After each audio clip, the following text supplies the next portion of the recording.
Hello बच्चों, नमस्कार। कक्षा 10th क्लास में लेकर के आए हैं पॉलिटिकल में।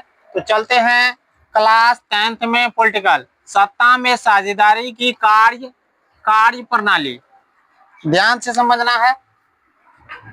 क्वेश्चन देखिए, संघीय शासन व्यवस्था की विशेषताओं को लिखिए। यानी संघीय शासन का अर्थ हुआ केंद्र सरकार के बारे में आप क्या जानते हैं।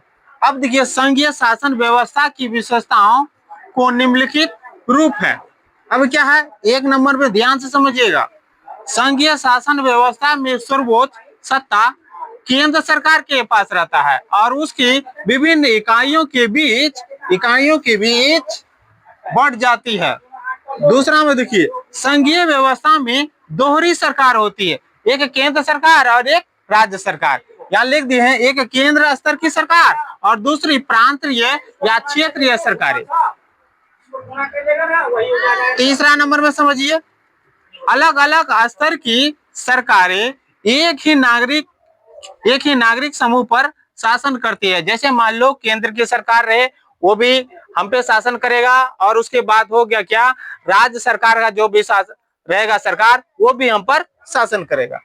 उसके बाद चौथा नंबर में समझिए, नागरिकों की दोहरी पहचान होती है। जैसे मान लो हम लोगों को कोई पूछेगा आप कहाँ के रहने वाले हैं, सबसे पहले हम लोग बोलेंगे क्या कि हम लोग भारत के रहने वाले, तब जाकर के किसी राज्य के बारे में, जैसे हम लोग हैं बिहार के तो हम लोग क्या बोलेंगे बिहारी, कोई मराठी है, कोई महाराष्ट्र का है तो क्या बोलेगा मराठी, कोई बंगाल का है तो क्या बोलेगा हम लोग बंगाली है।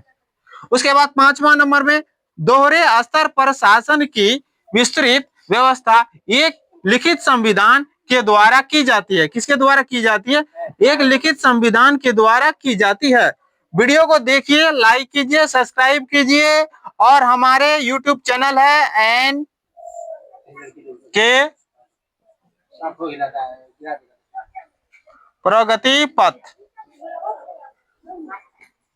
उस पे आपको पूरा वीडियो मिलेगा। बिहार बोर्ड का संपूर्ण तैयारी किया जाता है, हिंदी, संस्कृत, सोशल साइंस सारा।